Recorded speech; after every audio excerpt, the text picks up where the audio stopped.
The town of Black Hollow was a quiet, forgotten place, nestled deep within the misty woods.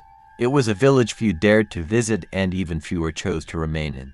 Yet, its heart pulsed with an unspoken secret one the locals refused to discuss. A dilapidated mansion stood on the outskirts, its windows perpetually shrouded by gauzy curtains. No one entered, for it was said that inside resided the shimmering ghost. The legend spoke of a young woman named Alara, who had vanished from her wedding day many decades ago.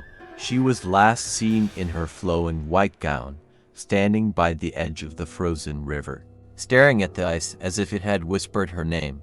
Her body was never recovered, and her betrothed vanished shortly after. Some said he had gone mad, while others whispered he had been pulled into the abyss by unseen hands. One autumn evening, a group of urban explorers decided to challenge the legend. Alex, the leader, was particularly eager to debunk the haunting tales. With flashlights and cameras, they broke into the mansion. Inside, the air was thick and damp, the walls adorned with yellowing portraits of unsmiling faces. The explorers' laughter echoed through the halls, but as they ventured deeper, their chatter faded. The temperature plummeted. They found themselves drawn to a grand ballroom, its chandelier swaying slightly despite the stillness of the air. A piano sat untouched in the corner, but the soft, haunting melody of an old waltz began to fill the room. And then they saw her. Alara's ghost shimmered faintly, her gown drifting as if underwater. Her hollow eyes met Alex's, and her mouth opened not to scream, but to whisper words none of them could understand. Her translucent form began to glide toward them, her fingers outstretched. Panic erupted. Alex stumbled backward, dropping his flashlight. In its beam, he caught a glimpse of something horrifying beneath the hem of Alara's gown. There were no feet, only jagged, ice-covered stumps. They ran, leaving behind their equipment. But as Alex turned to look one last time, Alara raised her hand and pointed directly at him. The door slammed shut, and a bone-chilling laughter followed them into the night. In the weeks that followed, Alex began to hear faint whispers in his sleep. His friends noticed that his reflection in mirrors seemed off. It moved when he didn't, its mouth forming words that couldn't be heard. One night, Alex vanished without a trace. All that was left was a puddle of icy water on his bed and a single word etched into the frost. On his bedroom mirror, **mine. **, would you like me to expand on this or add any specific details? Black Hollow stirred with uneasy whispers after Alex's disappearance. The local sheriff, a skeptical man named Jonas Hargrove, reluctantly investigated the case. Black Hollow wasn't known for crime, but the eerie circumstances around Alex's vanishing had the town gripped with unease. Jonas found the frost-scrawled word in Alex's mirror unsettling but dismissed it as a prank. The icy puddle, though, perplexed him. It hadn't been cold enough for frost to form. The sheriff gathered what little evidence he could and combed through the explorer's footage left behind in the mansion. The footage, jittery and incomplete, only deepened the mystery. It showed Alara's apparition shimmering, her mouth moving as if speaking. But when the sheriff replayed the video in slow motion, a low, distorted voice could be faintly heard. "Bring him back." Jonas felt his skin crawl. Who was him? Her betrothed? One of the explorers? Or someone else entirely? The next night, Jonas visited the mansion alone. He told no one, not even his wife, about the visit. He didn't believe in ghosts but couldn't shake the feeling that Alex's fate was tied to the house. Armed with a flashlight, a revolver, and a digital recorder, he stepped into the decaying halls. The house was deathly silent, save for the creaking of the floorboards beneath his boots. Shadows seemed to ripple in his periphery, but each time he turned, there was nothing. In the grand ballroom, the air was so cold his breath turned to mist. He switched on the recorder and spoke into it. "Sheriff Hargrove, November 21st, investigating the Black Hollow mansion for signs of anything." His voice faltered. "If there's someone here, I'd like to know why you took Alex." The response came immediately, a hollow, rattling laugh that seemed to seep from the walls. Jonas spun around, his flashlight flickering. The recorder crackled, and then a voice, faint but unmistakable, rasped, "He promised." But he lied. Jonas's blood ran cold. Who lied? What did he promise? Before he could demand more, The chandelier above began to sway violently. A low groan filled the room, and from the corner of his eye, Jonas saw her. Alara stood at the edge of the ballroom, her gown now blackened and torn. Her eyes, hollow and rimmed with frost, locked on him. She pointed. A door behind him creaked open, revealing a staircase leading down to the basement. Against his better judgment, Jonas descended, his heart hammering. The air grew colder with each step, and the smell of damp earth filled his nostrils. At the bottom, he found a room lined with cracked mirrors. In the largest one, a figure stood trapped within the glass Alex. His mouth moved silently, his hands pressed against the other side as if begging to be freed. Jonas stumbled back as the mirrors began to vibrate. Alara's voice echoed round him, chilling and sharp. Bring him back, or take his place. The sheriff's flashlight failed, plunging the room into darkness.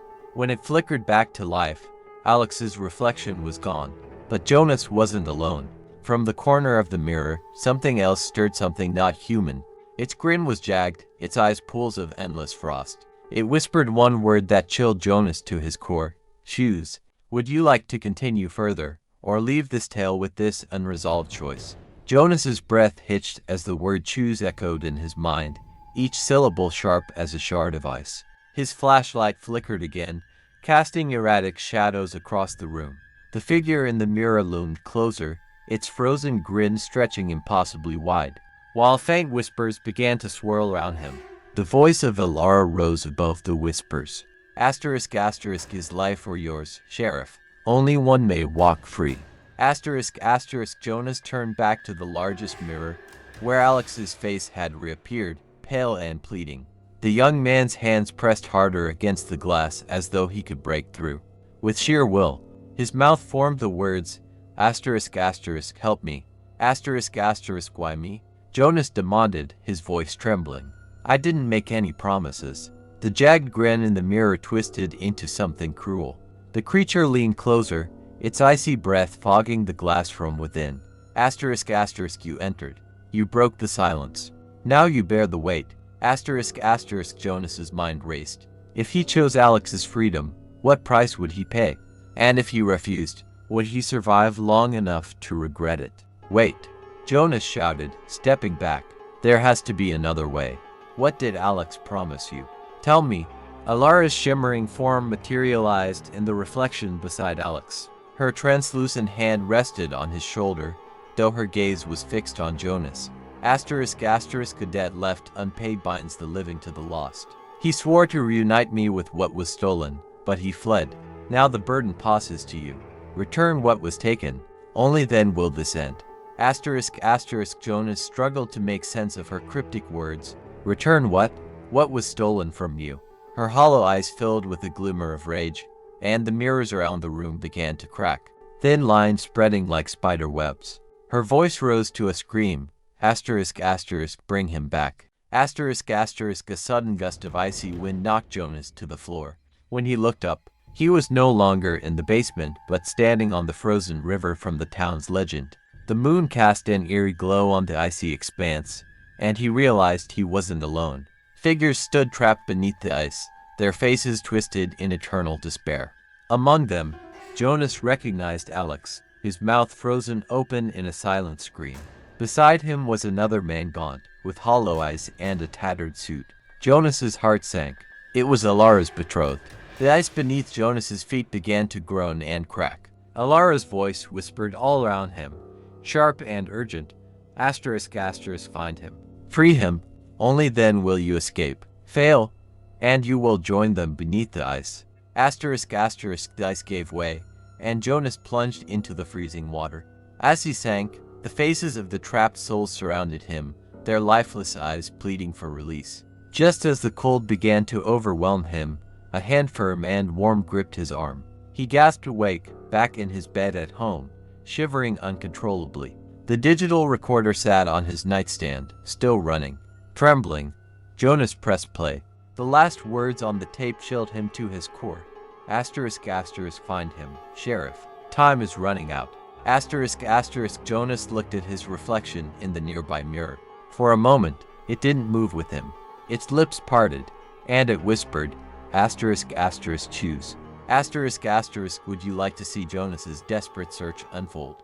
Or shall we leave him suspended in this chilling dilemma? Jonas couldn't shake the voice from the recorder. Every night, the whispers grew louder, invading his dreams and his waking hours. The word choose echoed in his mind relentlessly, and the frost on his bedroom mirror never faded, even when he tried to scrape it away. Desperate, he returned to the mansion, clutching the recorder like a lifeline. He had no plan, only the fading hope that he could bargain with whatever malevolent force had taken Alex. Inside, the house was darker than before, its oppressive air heavy with unseen malice. As he reached the ballroom, the mirrors in the room began to hum, their fractured surfaces glinting like jagged teeth. Alara's ghost appeared again, her form more decayed, her hollow eyes burning with accusation.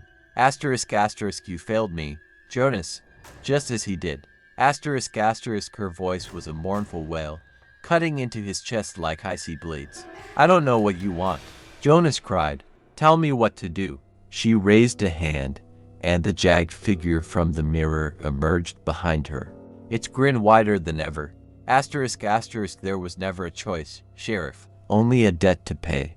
Asterisk asterisk, the mirrors shattered in unison, their shards flying through the air and embedding themselves into the walls around him. Jonas stumbled back, but his reflection remained frozen in the fractured glass. To his horror, his reflection began to move independently, its face twisting into a look of torment. Asterisk asterisk, this is your fate, as it was his. Asterisk asterisk, Alara whispered, her voice soft but cutting. The glass under Jonas's feet cracked and fell away, plunging him into icy darkness.